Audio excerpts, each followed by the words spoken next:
नमस्कार विद्यार्थी मित्र हो, बेसिक फिजिक्स या विषयामध्ये तुमचं पुन्हा एकदा स्वागत करतो. या विषयामध्ये आपण सेकंड टॉपिक स्टार्ट केला आहे. त्याचं नाव आहे इलेक्ट्रिसिटी, मॅग्नेटिझम अँड सेमीकंडक्टर. आणि आपण आज या व्हिडिओमध्ये लास्ट पार्ट बघणार आहोत. त्याचं नाव आहे semiconductor. Okay, what is mean by semiconductor. Okay, first point semiconductor. या सेमीकंडक्टर पार्टमध्ये आपण फर्स्ट कंटेंट जो डिस्कस करणार आहोत त्याचं नाव आहे classification of materials on the basis of conductivity. Okay, first content classification of materials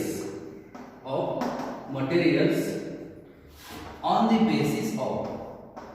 the basis of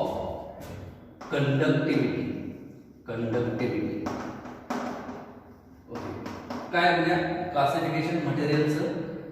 solid, liquid, gases असे different states मध्ये काही मटेरियल्स असतात. त्यापैकी जे मटेरियल्स सॉलिड स्टेट मध्ये आहेत त्या सॉलिड स्टेट मटेरियलचे पण क्लासिफिकेशन केलेले आहे अकॉर्डिंग टू देअर कंडक्टिव्हिटी. ज्या मटेरियलमधून करंट पास होतो त्याला कंडक्टर म्हणतो आपण. ज्या मटेरियलमधून करंट पास होत नाही त्याला इन्सुलेटर म्हणतो. असं करंट ज्यातून पास होतो ज्यातून पास होत नाही अकॉर्डिंग टू देअर कंडक्टिव्हिटी मटेरियलचे 3 टाइप्स मध्ये क्लासिफिकेशन केलेले आहे. ते 3 टाइप्स कोणते असतात बघा. 3 मटेरियल्स. तर materials first is called as conductor. Next classification असणार बघा इन्सुलेटर. नेक्स्ट आहे इन्सुलेटर. आणि थर्ड क्लासिफिकेशन इज सेमीकंडक्टर. आपला आजचा पॉइंट काय आहे सेमीकंडक्टरच्या रिलेटेड. त्याच्या आधी आपल्याला कंडक्टर म्हणजे काय आणि इन्सुलेटर म्हणजे काय समजून घ्यायचं आहे. बघा, मटेरियल्स चे classification according to their conductivity. कोणकोणते क्लासिफिकेशन आहेत. एक मटेरियल ज्याला आपण कंडक्टर म्हणणार, दुसरा मटेरियल ज्याला आपण काय म्हणतो इन्सुलेटर, आणि तिसरा मटेरियल काय आहे सेमीकंडक्टर. तिन्ही सॉलिड मटेरियल्स आहेत, सॉलिड स्टेटस आहे. पण त्यात पण आपण काय केलेलं आहे क्लासिफिकेशन केलेलं आहे 3 टाइप्स मध्ये. समजते. मग कंडक्टर कशाला म्हणायचं, इन्सुलेटर कशाला म्हणायचं आणि सेमीकंडक्टर कशाला म्हणायचं. कंडक्टरचं डेफिनेशन काय असणार आहे. अ material which allows the flow of electric current. ज्या मटेरियलमधून इलेक्ट्रिक करंट पास होतो अशा मटेरियलला आपण काय म्हणतो कंडक्टर. समजते. For example copper material, iron material, aluminium material और silver material. Copper, silver, iron, aluminium हे एक्झाम्पल्स आहेत ज्यातून इलेक्ट्रिक करंट पास होतो. अशा मटेरियलला आपण काय म्हणतात कंडक्टर. ओके, एक्झाम्पल काय म्हणणार copper, aluminium, silver. Okay, examples. पुढे इन्सुलेटर. इन्सुलेटर कशाला म्हणायचं आहे. ओके, असं मटेरियल ज्याच्यातून इलेक्ट्रिक करंट पास होत नाही. A material which does not allow to flow of electric current. ज्या मटेरियलमधून इलेक्ट्रिक करंट पास होत नाही अशा मटेरियलला आपण काय म्हणणार आहोत इन्सुलेटर. फॉर एक्झाम्पल वूड, लाकूड, प्लास्टिक, ओके, रबर हे असे मटेरियल्स आहेत ज्याच्यातून इलेक्ट्रिक करंट पास होत नाही. अशा मटेरियलला आपण काय म्हणणार इन्सुलेटर. आणि नेक्स्ट टाइप जो आहे नेक्स्ट क्लासिफिकेशन त्याला आपण काय म्हणणार सेमीकंडक्टर. ओके, सेमीकंडक्टर कशाला म्हणायचं, कोणत्या मटेरियलला सेमीकंडक्टर म्हणायचं आहे. बघा, नावातच आहे semi means what half conductor. Half conductor म्हणजे काय असा कंडक्टर जो पार्टली कंडक्टर म्हणून बिहेव करतो आणि पार्टली इन्सुलेटर. त्या मटेरियलला आपण काय म्हणणार सेमीकंडक्टर. समजतंय का मी काय म्हणतोय. कंडक्टर म्हणजेच काय करंटला अलाव करणं. इन्सुलेटर म्हणजेच काय करंटला अलाव करणार नाही असं मटेरियल. सेमीकंडक्टर म्हणजेच काय असणार आहे. Semiconductor is a material which behaves partly conductor and partly insulator. सेमीकंडक्टरची कंडक्टिव्हिटी ही इन बिटवीन कंडक्टर आणि इन्सुलेटरची असणार आहे. ओके, म्हणजे याला आपण असे म्हणू शकतो सेमीकंडक्टरला ए मटेरियल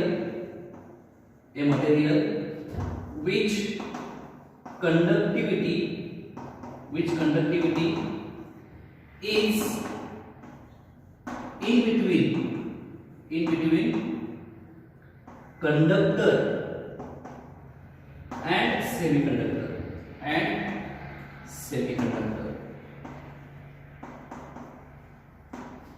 समजते का बघा. कंडक्टरचा रोल कंडक्टिंग मटेरियल्स प्ले करणार, इन्सुलेटरचा रोल इन्सुलेटिंग मटेरियल्स प्ले करणार. पण सेमीकंडक्टर हा असा मटेरियल आहे जो की कंडक्टरचा रोल पण करणार आणि इन्सुलेटरचा रोल पण करू शकतो. म्हणजे सेमीकंडक्टिंग मटेरियल आपण ॲज अ कंडक्टर म्हणून पण यूज करू शकतो आणि ॲज अ इन्सुलेटर पण.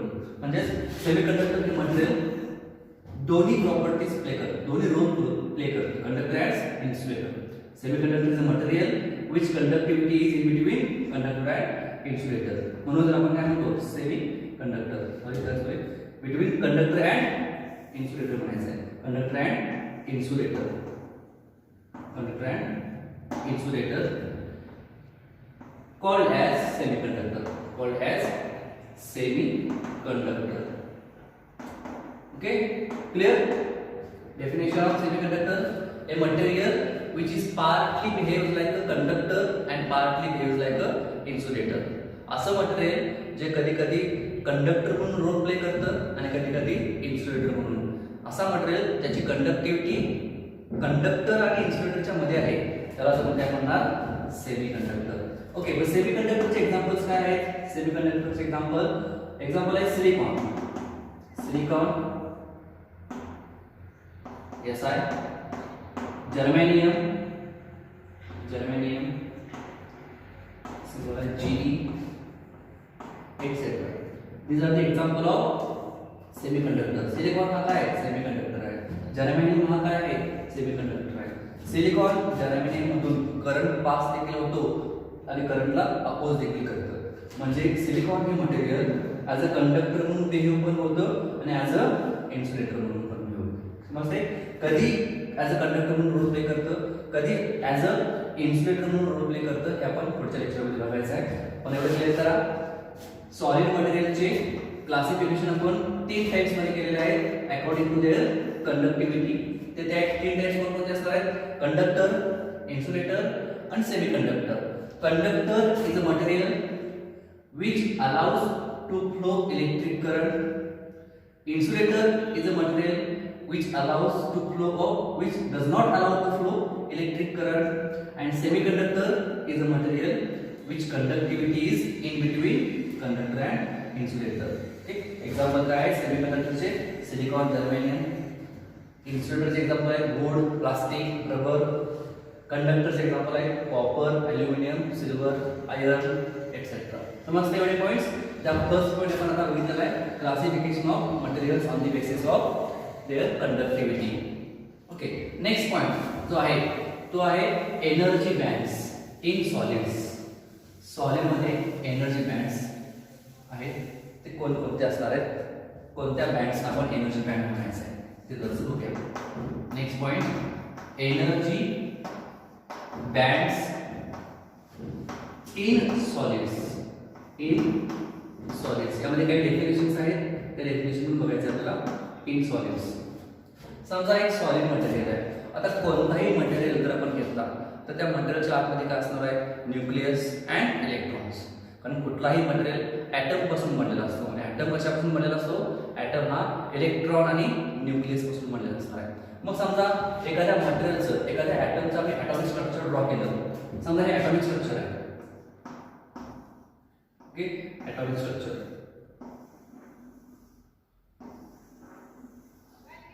ओके, केमिस्ट्रीमध्ये आपण शिकलो आहोत ॲटॉमिक स्ट्रक्चर.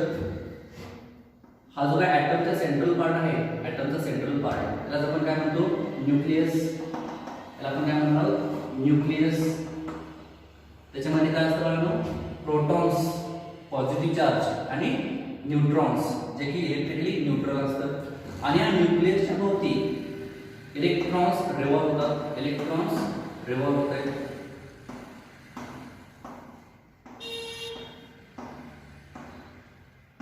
इलेक्ट्रॉन्स रिव्हॉल्व होत आहेत.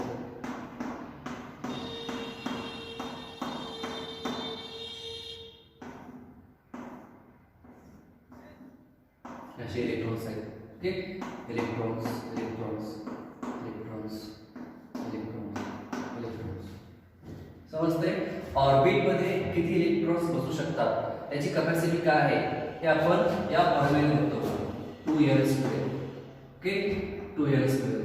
म्हणजे नंबर ऑफ इलेक्ट्रॉन्स. समजा हा न्यूक्लियस जर असेल तर न्यूक्लियसच्या जवळ हे जे ऑर्बिट आहे त्याला आपण काय म्हणतो फर्स्ट ऑर्बिट, याला काय म्हणणार आपण सेकंड ऑर्बिट, याला काय म्हणणार third orbit and fourth orbit and so on. असे ऑर्बिट्स वेगवेगळे असतात.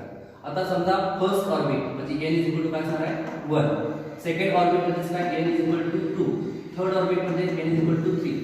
असं जर असेल तर इथं n 1 पुट करा फर्स्ट ऑर्बिट. जर 1 पुट केलं मी 2 1 चा स्क्वेअर तर काय येणार आहे 2. म्हणजे फर्स्ट ऑर्बिट मध्ये मॅक्झिमम 2 इलेक्ट्रॉन्स बसू शकतात. फर्स्ट ऑर्बिटची कॅपॅसिटी किती आहे, इलेक्ट्रॉन्स 2 असण्याची. समजतंय. समजा सेकंड ऑर्बिट म्हणजे हा फॉर्म्युला n काय पुट करायचा सेकंड ऑर्बिट मध्ये 2. जर का आपण इथं 2l² मध्ये n ची व्हॅल्यू 2 पुट केली 2 चा स्क्वेअर तर 2 चा व्हॅल्यू 4 असणार आहे का 4 म्हणजे आलं 8. सेकंड ऑर्बिट मध्ये मॅक्झिमम किती इलेक्ट्रॉन्स असतात 8. हे बघा सेकंड ऑर्बिट हा आहे 1 2 3 4 5 6 7 8. एकूण 8 इलेक्ट्रॉन्स याच्यामध्ये असू शकतात. 9 इलेक्ट्रॉन्स याच्यामध्ये अलाउड करत नाही. Second orbit contains only 8 electrons. समजतंय. हे झालं सेकंड ऑर्बिट. थर्ड ऑर्बिटची कॅपॅसिटी किती असणार आहे थर्ड ऑर्बिटची. परत हाच फॉर्म्युला इथे फक्त n काय पुट करायचं 3. n 3 पुट करा 2 * 3 चा स्क्वेअर 3 चा वर्ग 9 2 * 9 18. थर्ड ऑर्बिट मध्ये बाळांनो मॅक्झिमम कॅपॅसिटी किती असणार आहे 18 इलेक्ट्रॉनची. 18 इलेक्ट्रॉन्स बसू शकतात.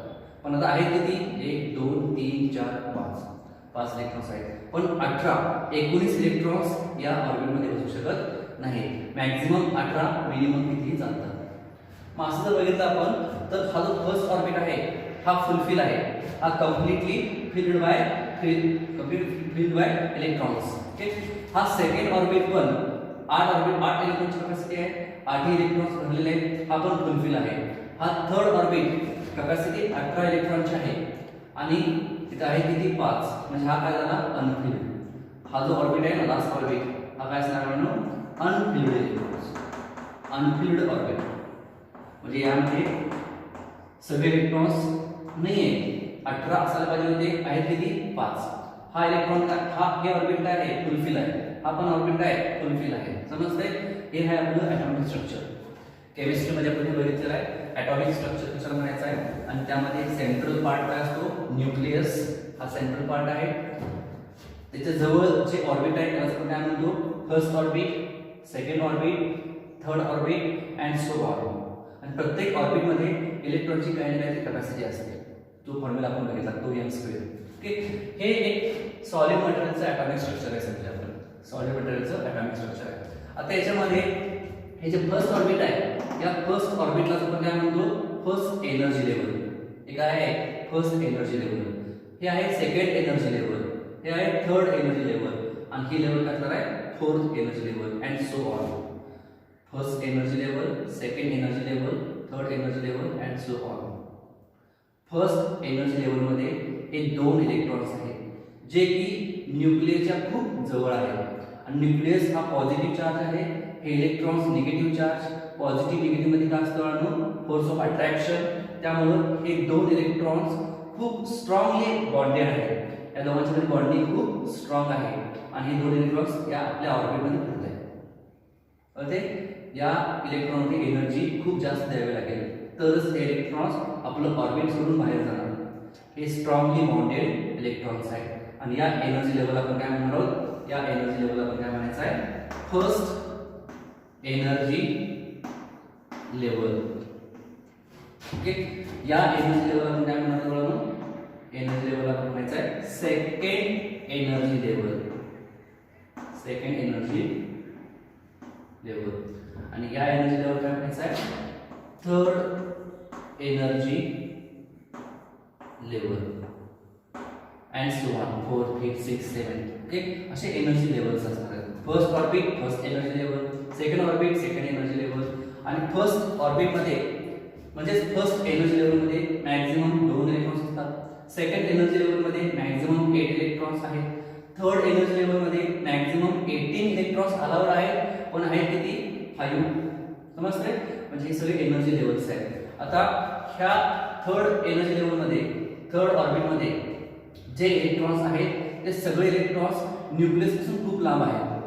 न्यूक्लियस पासून खूप लांब आहेत. म्हणजेच ही जी एनर्जी लेवल आहे ही लास्ट एनर्जी लेवल आहे. म्हणजे या ॲटमची ही लास्ट एनर्जी लेवल आहे, सगळ्यात शेवटची, ज्यामध्ये हे 5 इलेक्ट्रॉन्स आहेत जे की न्यूक्लियस पासून खूप लांब आहेत. आणि 2, 4 जर लांब असते तर दोघांच्या मध्ये कुलॉम्ब फोर्स काय असणार आहे? वीक. आणि कुलॉम्ब फोर्स वीक असल्यामुळं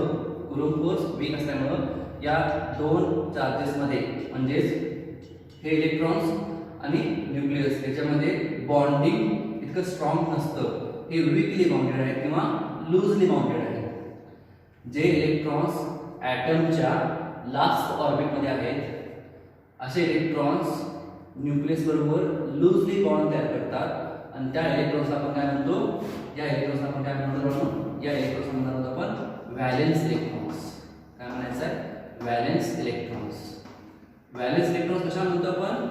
जे इलेक्ट्रॉन ॲटॉमिक स्ट्रक्चरच्या लास्ट ऑर्बिटमध्ये आहेत, जे इलेक्ट्रॉन्स लूजली बाउंडेड आहेत, जे इलेक्ट्रॉन्स न्यूक्लियस पासून खूप लांब आहेत, अशा इलेक्ट्रॉनला आपण काय म्हणणार? Valence electrons.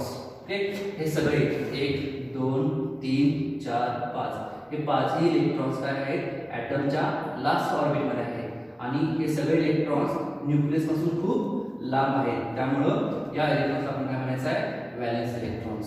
ओके, व्हॅलेन्स इलेक्ट्रॉनची कंडिशन म्हणजे प्रॉपर्टी काय आहे? All these valence electrons are loosely bounded. यांचं आणि न्यूक्लियसचं दोघांचं बॉन्डिंग इतकं स्ट्रॉंग नसतं. जरा जरी एनर्जी मिळाली तर हे फ्री होणार, आपलं ऑर्बिट सोडून बाहेर जाणार. समजतंय? हे ॲटॉमिक बेसिकली आहे. आता यामध्ये आपण जो पॉईंट स्टडी करणार आहोत काय आहे? Energy band. Energy band in solids. आता एनर्जी बँड म्हणजे काय? Energy band means what? Energy band means a grouping of all the electrons in different energy levels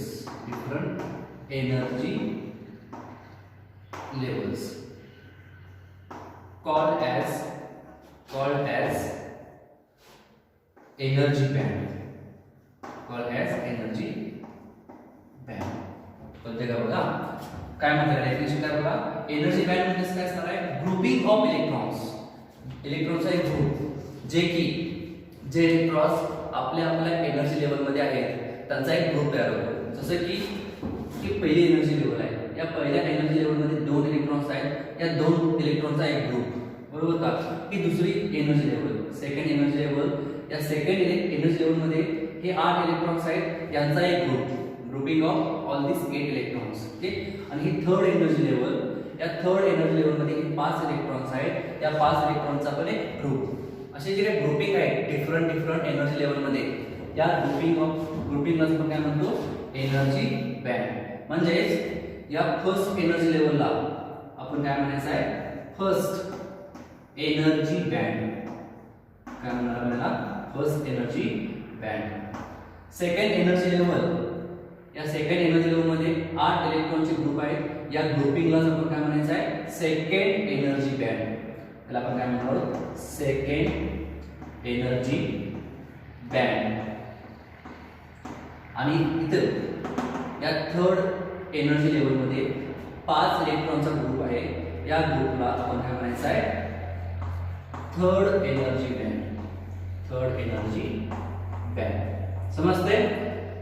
first energy band, second energy band, third energy band. First orbit म्हणजे first energy level म्हणजे first energy band.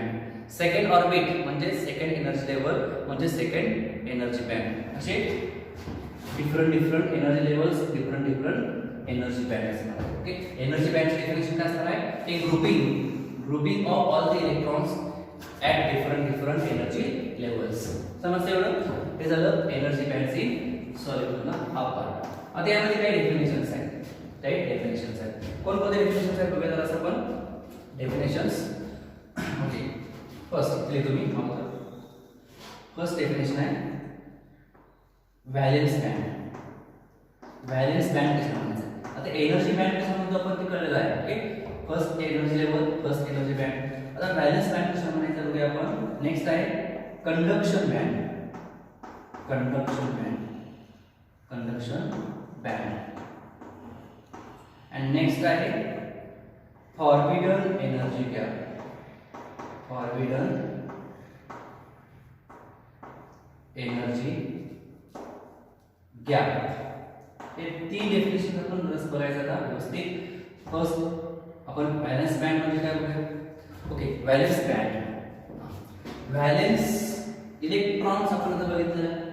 जे electrons ॲटमच्या last orbit मध्ये आहेत अशा इलेक्ट्रॉनला आपण काय म्हणतो, valence electrons. मग आपण असं म्हणू शकतो जिथे किंवा ज्या बँड मध्ये व्हॅलेन्स इलेक्ट्रॉन्स आहेत अशा बँडला आपण काय म्हणणार, व्हॅलेन्स बँड. बघा, म्हणजे हा फर्स्ट एनर्जी बँड, हा सेकंड एनर्जी बँड, हा third energy band. Third energy band मध्ये काय आहे, व्हॅलेन्स इलेक्ट्रॉन्स आहेत, लूजली बाउंडेड इलेक्ट्रॉन्स आहेत. ज्या बँड मध्ये व्हॅलेन्स इलेक्ट्रॉन्स असतात अशा बँडला आपण काय म्हणणार, valence band. Clear. Valence band म्हणजे काय, a band which contains valence electrons. ज्या बँड मध्ये व्हॅलेन्स इलेक्ट्रॉन्स आहेत अशा बँडला आपण काय म्हणणार, व्हॅलेन्स बँड. कळते का बघा. या बँडला आपण व्हॅलेन्स बँड म्हणायचं का, नाही, कारण हे सगळे जे इलेक्ट्रॉन्स आहेत हे व्हॅलेन्स इलेक्ट्रॉन्स नाही आहे, हे लूजली बाउंडेड इलेक्ट्रॉन्स नाही आहे. व्हॅलेन्स इलेक्ट्रॉन्स कशाला म्हणायचं आहे, जे इलेक्ट्रॉन्स ॲटमच्या लास्ट ऑर्बिट मध्ये आहेत अशा इलेक्ट्रॉनला आपण काय म्हणणार, व्हॅलेन्स इलेक्ट्रॉन. मग अशा एनर्जी बँडला काय म्हणायचं आहे, व्हॅलेन्स बँड म्हणायचं आहे. समजते. व्हॅलेन्स बँड डेफिनेशन परत एकदा रिपीट करतो बघा. Repeat. A band which contains valence electron called as valence band. Clear. Valence electron. आता समजा हा एक व्हॅलेन्स इलेक्ट्रॉन आहे. या व्हॅलेन्स इलेक्ट्रॉनवरती मी एक्सटर्नली एनर्जी सप्लाय केली, एनर्जी हीट सप्लाय केली समजा, किंवा लाईट एनर्जी सप्लाय केली, इलेक्ट्रिकल एनर्जी सप्लाय केली, कोणत्या पण टाईपची. तर आपण या इलेक्ट्रॉनवरती एनर्जी सप्लाय केली तर या एनर्जीमुळे हा लूजली बाउंडेड इलेक्ट्रॉन काय होतो, आपलं ऑर्बिट सोडून बाहेर जातो. एखादा इलेक्ट्रॉन एनर्जी मिळाल्यामुळे ऑर्बिट सोडून बाहेर जातो, म्हणजे तो कुठे जाणार आहे, या बँडच्या पुढच्या बँडमध्ये. बरोबर का, इथे. कळते. म्हणजे व्हॅलेन्स इलेक्ट्रॉनला एनर्जी मिळाल्यानंतर तो इलेक्ट्रॉन ऑर्बिट सोडून इथून जंप होऊन कुठे जातो, नेक्स्ट हायर बँडमध्ये जातो. आणि नेक्स्ट हायर बँड जो असणार आहे व्हॅलेन्स बँडच्या पुढचा बँड, त्याला आपण काय म्हणतो बाळांनो, कंडक्शन बँड. कळते. कंडक्शन बँड डेफिनेशन काय असणार आहे, ए बँड किंवा असं म्हणूया आपण the next higher band after the valence band. या व्हॅलेन्स बँडच्या पुढचा जो काय बँड असणार आहे त्याला आपण काय म्हणायचं आहे, कंडक्शन बँड. हा झाला कंडक्शन बँड. कळते का मी काय म्हणतोय. ओके, ही लास्ट ऑर्बिट आहे, लास्ट बँड, याला आपण काय म्हणतो, व्हॅलेन्स बँड. यामध्ये काय असतात, हे सगळे व्हॅलेन्स इलेक्ट्रॉन्स असतात. या व्हॅलेन्स इलेक्ट्रॉन वरती जर का आपण एनर्जी सप्लाय केली तर या एनर्जीमुळे हा इलेक्ट्रॉन काय होतो, आपलं ऑर्बिट सोडून बाहेर जातो. ऑर्बिट सोडून हा बाहेर आला, हा इलेक्ट्रॉन बाहेर आला. या बाहेर आलेल्या इलेक्ट्रॉनचं आपण काय म्हणणार, याला म्हणणार आपण फ्री इलेक्ट्रॉन. हा काय असणार आहे, फ्री इलेक्ट्रॉन असणार आहे. समजते का बघा, फ्री इलेक्ट्रॉन. हे जे सगळे इलेक्ट्रॉन्स आहेत हे इलेक्ट्रॉन्स फ्री नाही आहे. प्रत्येक इलेक्ट्रॉन हा आपल्या ऑर्बिटमध्ये फिरतोय. जो इलेक्ट्रॉन ऑर्बिट सोडून बाहेर येतो अशा इलेक्ट्रॉनला आपण काय म्हणायचं आहे, फ्री इलेक्ट्रॉन. मग व्हॅलेन्स बँडमध्ये व्हॅलेन्स इलेक्ट्रॉन्स असतात जे की लूजली बाउंडेड आहेत. अशा इलेक्ट्रॉनला जरा जरी एनर्जी मिळाली तर आपलं ऑर्बिट सोडून, आपलं बँड सोडून ते बाहेर जातात, म्हणजे ते काय होतात, फ्री होतात. म्हणजे व्हॅलेन्स इलेक्ट्रॉन्सला एनर्जी मिळाल्यानंतर ते इलेक्ट्रॉन्स काय होतात, फ्री होतात. ओके, फ्री इलेक्ट्रॉन्स म्हणजे एनर्जी मिळाल्यावर हे व्हॅलेन्स इलेक्ट्रॉन्स जंप होऊन पुढे जातात नेक्स्ट हायर बँड मध्ये. व्हॅलेन्स बँडची पुढचा बँड असणार आहे हा बँड, त्याला आपण काय म्हणणार आहोत, कंडक्शन बँड. आणि या कंडक्शन बँड मध्ये काय असतात, इलेक्ट्रॉन्स. कुठले इलेक्ट्रॉन्स, फ्री इलेक्ट्रॉन्स. समजते. म्हणजे कंडक्शन बँडची डेफिनेशन काय सांगता येईल, कंडक्शन बँडची डेफिनेशन काय असणार आहे, the next higher band after the valence band. Valence बँडच्या पुढचा बँड जो असणार आहे त्याला आपण काय म्हणणार, कंडक्शन बँड. आणि हा कंडक्शन बँड म्हणजे या कंडक्शन बँड मध्ये एक तर फ्री इलेक्ट्रॉन्स असतात, फ्री इलेक्ट्रॉन्स असतात किंवा तो बँड एम्प्टी असतो. जर का एनर्जी सप्लाय केलीच नाही तर या कंडक्शन बँडमध्ये एकही इलेक्ट्रॉन नसणार आहे. हा बँड एम्प्टी असणार आहे. जेव्हा एनर्जी सप्लाय करू आपण तेव्हा इलेक्ट्रॉन्स फ्री होतात आणि कंडक्शन जातात. म्हणजे एनर्जी सप्लाय करायच्या आधी कंडक्शन बँड कम्प्लिटली एम्प्टी असणार आहे आणि एनर्जी सप्लाय केल्यानंतर कंडक्शन बँडमध्ये फ्री इलेक्ट्रॉन्स असणार आहेत. म्हणजे आपण असे म्हणू शकतो the band which contains free electrons और partially empty called as conduction band. Okay, the next higher band after the valence band is called as conduction band. समजले का? आता आपण जरासं एनर्जी बँड ची डायग्राम करूया. हीच डायग्राम आहे, फक्त मी हे जे ना हे ऑर्बिटच्या फॉर्म मध्ये आहे. First orbit, second orbit, third orbit ऑर्बिटच्या फॉर्म मध्ये आहे. हीच डायग्राम मी काय करतोय एनर्जी बँडच्या फॉर्म मध्ये ड्रॉ करतोय. एनर्जी बँड म्हणजे बघा कसं असणार आहे. सेम डायग्राम फक्त एनर्जी बँड त्यामध्ये दिसायला पाहिजे अशा पद्धतीने मी ड्रॉ करतोय. समजा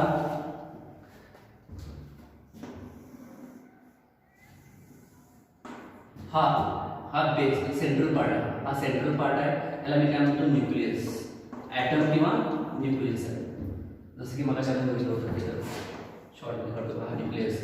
हे first orbit, second orbit, third orbit ना and last and so on. हे फर्स्ट म्हणजे काय सेंट्रल पार्ट काय असणार हा न्यूक्लियस आहे. हा न्यूक्लियस याला लागून काय असणार नंतर फर्स्ट ऑर्बिट म्हणजे इथं त्या फर्स्ट ऑर्बिटला आपण काय म्हणतो फर्स्ट एनर्जी बँड. हा काय झाला फर्स्ट एनर्जी बँड. पुढे याच्या पुढे काय असणार आहे नेक्स्ट हायर बँड. याला आपण काय म्हणायचं आहे सेकंड एनर्जी बँड. हा काय असणार आहे त्याच्या पुढचा काय असणार आहे हा second energy band. Second energy band. पुढे हा थर्ड एनर्जी बँड जो काय असणार आहे व्हॅलेन्स बँड म्हणतो आपण. म्हणजे असं पुढे जातं लास्ट ॲटमच्या लास्ट ऑर्बिटला आपण काय म्हणतो last energy band. Last energy बँडचं नाव दिले आपण व्हॅलेन्स बँड. हा काय असणार आहे valence band. In general draw केलेलं बघा न्यूक्लियस, त्याच्यानंतर first energy band, second energy band, third energy band, fourth energy band dot dot dot last energy band त्याला आपण काय म्हणतो व्हॅलेन्स बँड. हा व्हॅलेन्स बँड आहे. ओके, आणि व्हॅलेन्स बँडच्या पुढचा एक बँड असतो जे मला तुम्ही बघितलेलं आहे. ओके, की the next higher band after the valence band is called as what is called as conduction band. हा काय आहे कंडक्शन बँड. कंडक्शन बँड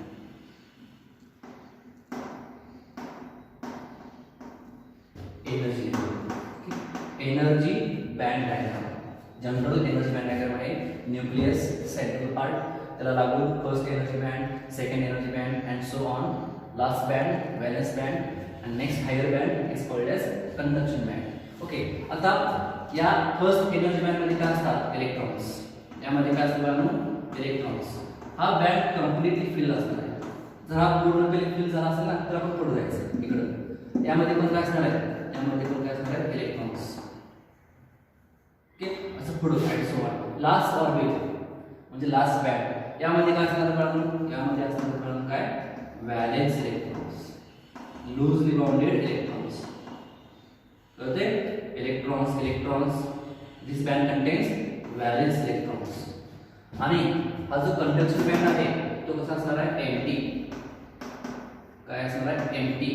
कधी जर आपण त्या इलेक्ट्रॉन्सला या इलेक्ट्रॉन्सला एनर्जी सप्लाय केली नाही तर हे सगळे व्हॅलेन्स इलेक्ट्रॉन्स व्हॅलेन्स बँडमध्ये असणार आहे.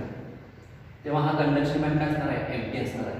पण जेव्हा आपण या व्हॅलेन्स इलेक्ट्रॉन्सला एनर्जी देतो एक्सटर्नल एनर्जी, त्या एनर्जीमुळे इथले व्हॅलेन्स इलेक्ट्रॉन्स ती एनर्जी ॲब्झॉर्ब करून इथून जम्प होऊन कुठे जातात नेक्स्ट हायर बँडमध्ये. नेक्स्ट हायर बँडमध्ये. आणि जेव्हा व्हॅलेन्स इलेक्ट्रॉन्स आपलं ऑर्बिट किंवा आपले बँड सोडून पुढच्या बँडला जातात तेव्हा याला आपण काय म्हणतो फ्री इलेक्ट्रॉन्स. काय म्हणतो आपण फ्री इलेक्ट्रॉन्स. व्हॅलेन्स बँडमध्ये व्हॅलेन्स इलेक्ट्रॉन्स जेव्हा एनर्जी ॲब्झॉर्ब करून फ्री होतात अशा इलेक्ट्रॉन्सला आपण काय म्हणतो फ्री इलेक्ट्रॉन्स. म्हणजे एनर्जी सप्लाय केली तर कंडक्शन बँडमध्ये फ्री इलेक्ट्रॉन्स असतात. एनर्जी सप्लाय केली नाही तर कंडक्शन बँड कम्प्लिटली एम्प्टी असतो. ओके, अशा बँडला आपण काय म्हणायचं आहे कंडक्शन बँड. समजते. फर्स्ट सेकंड बँड मध्ये इलेक्ट्रॉन्स असतात. लास्ट बँड ज्याला आपण व्हॅलेन्स बँड म्हणतो यामध्ये व्हॅलेन्स इलेक्ट्रॉन्स असतात. आणि कंडक्शन बँड यामध्ये एक तर फ्री इलेक्ट्रॉन्स असतात किंवा तो कम्प्लिटली एम्प्टी असणार आहे. एनर्जी सप्लाय केला तर कंडक्शन बँड मध्ये फ्री इलेक्ट्रॉन्स असणार आहे. एनर्जी सप्लाय केला नाही तर कंडक्शन बँड कम्प्लिटली एम्प्टी असणार आहे. ओके, या डायग्रामला आपण काय म्हणतो एनर्जी बँड डायग्राम. काय असणार आहे एनर्जी बँड डायग्राम. आणि यामध्ये व्हॅलेन्स बँडची डेफिनेशन काय बघितली आपण. Valence band A band which contains valence electrons called as valence band. Okay, next conduction band ची definition काय आहे. A band which is partially empty or filled by free electrons called as conduction band. किंवा the band which is higher than valence band. The next higher band after the valence band is called as conduction band. या definitions आहेत. आणि third definition आहे का. Third definition काय आहे forbidden gap. काय आहे फॉरबिडन गॅप. कुठे आपल्याला फॉरबिडन गॅप बघा. हा जो गॅप आहे पुन्हा व्हॅलेन्स बँड आणि कंडक्शन बँड यामधला जो गॅप आहे या गॅपला आपण काय म्हणायचं आहे forbidden energy gap. Forbidden energy gap. समजते. म्हणजे याची डेफिनेशन काय असेल. A gap between valence band and conduction band. A gap between valence band and conduction band is called as forbidden energy gap. समजते एवढं. एनर्जी बँड डायग्राम क्लिअर करा. Energy band diagram कशाला म्हणायचा आहे. समोर डायग्राम जी draw केलेली आहे ती कशाची असणार आहे एनर्जी बँड डायग्रामची असणार आहे. हा पॉईंट क्लिअर झालेला आहे. तर लास्ट पॉईंट आहे तो म्हणजे काय एनर्जी बँड डायग्राम. म्हणजे हीच डायग्राम मला ड्रॉ करायची आहे फक्त कशासाठी कंडक्टरसाठी, इन्सुलेटरसाठी आणि सेमीकंडक्टरसाठी. म्हणजे प्रत्येक मटेरियलमध्ये प्रत्येक मटेरियलची वेगवेगळी व्हॅलेन्स वेगवेगळी काय असणार आहे एनर्जी बँड डायग्राम असणार आहे. आता ती एनर्जी बँड डायग्राम काय आहे ते जरासं बघूया आपण. ती इन जनरल ड्रॉ केली. इन जनरल कुठला पण मटेरियल असू दे first energy second energy and so on last orbit last band next higher band conduction band एवढे क्लिअर कर. ओके, आता पुढचा पॉईंट परत हेच बघायचं आपल्याला. एनर्जी बँड डायग्राम ड्रॉ करायचा आहे. फक्त आपण आता काय करणार first energy band second energy band draw करायचं नाही आहे. डायरेक्ट आपण काय करणार आहोत आपण व्हॅलेन्स बँड आणि next higher band conduction band एवढंच ड्रॉ करायचं आहे. म्हणजे नेक्स्ट पॉईंट आहे energy bands. Energy band diagram for conductor insulator and semiconductor. Okay, title काय energy band diagram. Energy band diagram for conductor. Energy band diagram for conductor for insulator और semiconductor. Okay, प्रत्येक material मध्ये energy band diagram कशा असतात. ठीक, मी फक्त आता त्या एनर्जी बँड डायग्राम मध्ये दोनच बँड दाखवणार आहे. दोन बँड. हा समजा असेल ॲटम किंवा न्यूक्लियस. इथे काय असणार आहे एनर्जी लेवल. मग असे ड्रॉ करता आपण हे first energy band second energy band and so on. Me last orbit band last band me draw करतो. इथं काय हा काय असणार म्हणून मी असं ड्रॉ करतो. हा काय असणार आहे हा व्हॅलेन्स बँड. मी काय म्हणतोय व्हॅलेन्स बँड. हा व्हॅलेन्स बँड किंवा मी इथे लिहितो हा आहे valence band. VB valence band. आणि व्हॅलेन्स बँडच्या नेक्स्ट हायर बँड कुठला असणार आहे कंडक्शन बँड. ओके, तो कसा असणार आहे हा असा.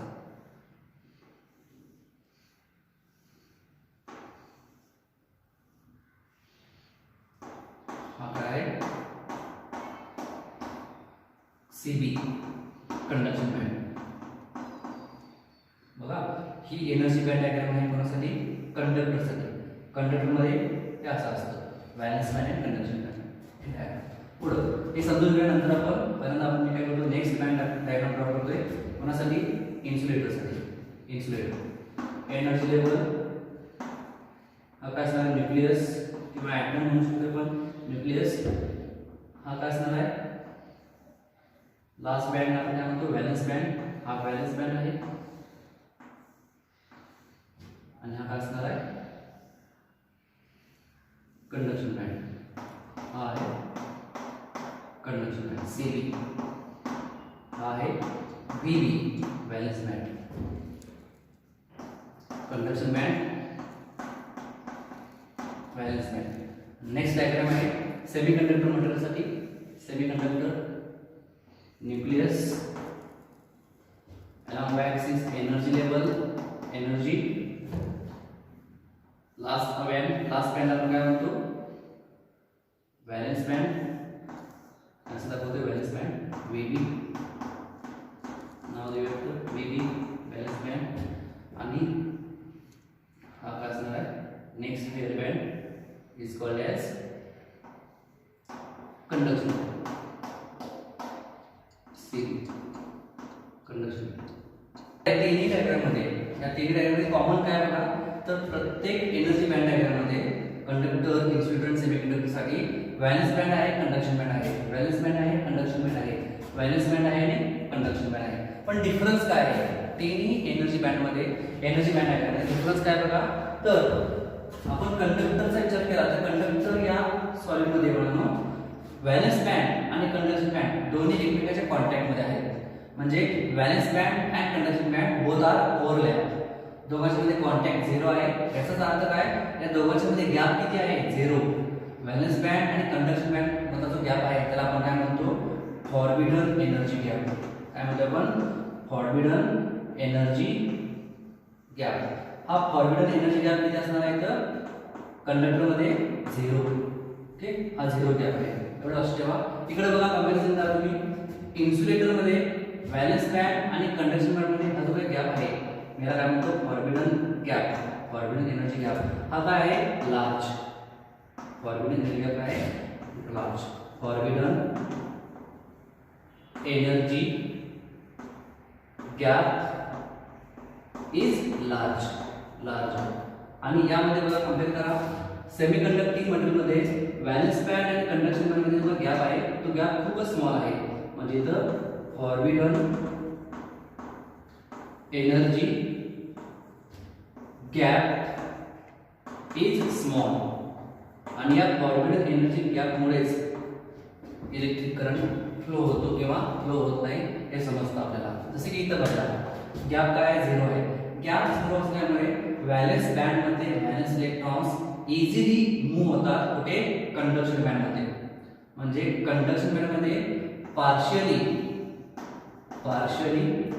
फ्री इलेक्ट्रॉन्स हे असतातच फ्री इलेक्ट्रॉन्स हे असतातच आणि जिथे फ्री इलेक्ट्रॉन्स असणार आहे तिथं इलेक्ट्रिक करंट इझिली पास होणार म्हणजे कंडक्टर मधून करंट पास होतो का होतं कारण कंडक्शन बँड हा एम्प्टी नसणार आहे कंडक्शन बँड मध्ये काय आहे पार्शियली स्मॉल अमाउंट का म्हणून आपण फ्री इलेक्ट्रॉन्स असणार आहे का असणार फ्री इलेक्ट्रॉन्स कारण हा बँड व्हॅलेन्स बँडला काय लागून आहे कॉन्टॅक्ट मध्ये आहे याच्यामध्ये गॅप किती आहे 0 गॅप असल्यामुळे यामध्ये व्हॅलेन्स इलेक्ट्रॉन्स इझिली ट्रान्सफर होतात नेक्स्ट हायर बँड मध्ये जेव्हा कंडक्शन बँड मध्ये व्हॅलेन्स इलेक्ट्रॉन जंप होऊन येतात तेव्हा त्या इलेक्ट्रॉन आपण काय म्हणतो फ्री इलेक्ट्रॉन्स आणि जेव्हा कंडक्शन बँड मध्ये फ्री इलेक्ट्रॉन्स असतात तेव्हा त्या मटेरियलला आपण काय म्हणतो कंडक्टर कळते का बघा कॉपर सिल्वर ॲल्युमिनियम या मटेरियलच्या आतमध्ये इलेक्ट्रॉन्स तर असतातच त्याचबरोबर व्हॅलेन्स इलेक्ट्रॉन्स पण असतात आणि फ्री इलेक्ट्रॉन्स पण असतात ठीक समजून घ्या पुढे इन्सुलेटरसाठी ही एनर्जी बँड डायग्राम आहे ज्यामध्ये काय दाखवलेलं आहे बघा हा व्हॅलेन्स बँड आणि हा कंडक्शन बँड या दोघांच्या मध्ये जो गॅप आहे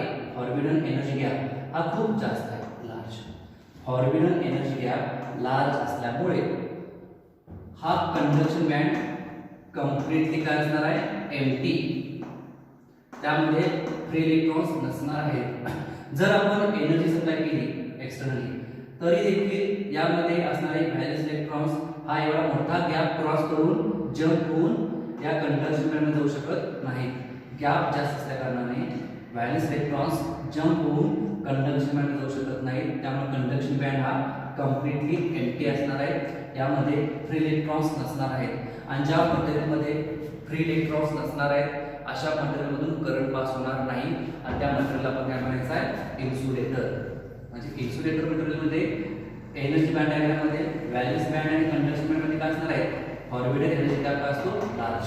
त्यामुळे कंडक्शन बँड कम्प्लिटली एम्प्टी असणार आहे. नेक्स्ट या इकडं सेमीकंडक्टर या मॉडेलमध्ये ही एनर्जी बँड डायग्राम आहे आणि यामध्ये व्हॅलेन्स बँड आणि कंडक्शन बँड यामध्ये जो गॅप आहे हा गॅप खूप स्मॉल आहे, स्मॉल आहे.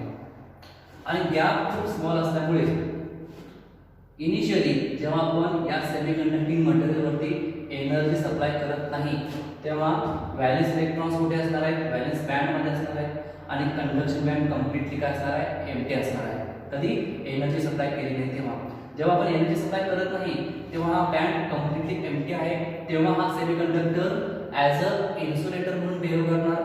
आणि जेव्हा आपण एनर्जी सप्लाय करतो तेव्हा हे सगळे व्हॅलेन्स इलेक्ट्रॉन्स त्या एनर्जीमुळे हा छोटासा गॅप कंप्लीट करून जम्प होऊन कुठे जातात, कंडक्शन बँडमध्ये जातात आणि तिथे काय होतं कारण फ्री इलेक्ट्रॉन्स असणार आहे. पण जेव्हा एनर्जी सप्लाय करतो तेव्हा कंडक्शन बँडमध्ये फ्री इलेक्ट्रॉन्स असतात आणि जेव्हा कंडक्शन बँडमध्ये फ्री इलेक्ट्रॉन्स असणार आहे तेव्हा हा semi conducting material as a conductor म्हणून बिहेव करणार. कळते का बघा, असं सांगितलेलं आहे सेमी कंडक्टर हा मटेरियल दोन्ही रोल प्ले करतो, कंडक्टरचा पण आणि इन्सुलेटरचा पण. जेव्हा आपण एखाद्या सेमी कंडक्टिंग मटेरियलवरती एनर्जी सप्लाय करतो तेव्हा व्हॅलेन्स इलेक्ट्रॉन्स जम्प होऊन स्मॉल गॅप क्रॉस करून कंडक्शन बँडमध्ये जातात आणि कंडक्शन बँडमध्ये एखादा इलेक्ट्रॉन्स आला की तिथं काय होणार, करंट फ्लो होणार. त्यामुळं तेव्हा हा semi conducting material as a conductor म्हणून बिहेव करणार आहे. आणि जेव्हा आपण या सेमी कंडक्टिंग मटेरियलवरती एनर्जी सप्लाय करत नाही तेव्हा कंडक्शन बँड हा कम्प्लिटली एम्प्टी असणार आहे आणि कंडक्शन बँड एम्प्टी म्हणजेच काय, तो semi conductor as a insulator म्हणून बिहेव करणार. म्हणजे कंडक्टरमध्ये ऑलवेज फ्री इलेक्ट्रॉन्स असतात कंडक्शन बँडमध्ये. इन्सुलेटरमध्ये हा कंडक्शन बँड कम्प्लिटली एम्प्टी असतो आणि सेमीकंडक्टरमध्ये वाढतो हा कंडक्शन बँड पार्शियली एम्प्टी और फिल्ड बाय फ्री इलेक्ट्रॉन्स. कधी कधी एम्प्टी असतो, कधी कधी फ्री इलेक्ट्रॉन्सने भरलेला असतो. कधी एम्प्टी असणार आहे, एनर्जी सप्लाय केली नाही तर हा कम्प्लिटली एम्प्टी असणार आहे. एनर्जी सप्लाय केला याचे इलेक्ट्रॉन्स जम्प होऊन इथं जातील, हा बँड असणार आहे फिल्ड बाय फ्री इलेक्ट्रॉन्स. म्हणजे एनर्जी सप्लाय केला नाही तर हा सेमीकंडक्टर ॲज अ इन्सुलेटर म्हणून बिहेव करणार. एनर्जी सप्लाय केला तर हा सेमीकंडक्टर ॲज अ कंडक्टर म्हणून बिहेव करणार. दोन्ही रोल प्ले करतो. समजतंय? या झाल्या energy band diagrams for conductor, insulator आणि सेमीकंडक्टर. या व्हिडिओमध्ये आपण हे 3 पॉईंट डिस्कस केलेले बघा. Classification of materials according to their conductivity. Next point आहे एनर्जी बँड डायग्राम आपण बघितलेला आहे. लास्ट पॉईंट जो आपण आता डिस्कस केलेला आहे तो काय, energy band diagram for conductor, insulator and semiconductor.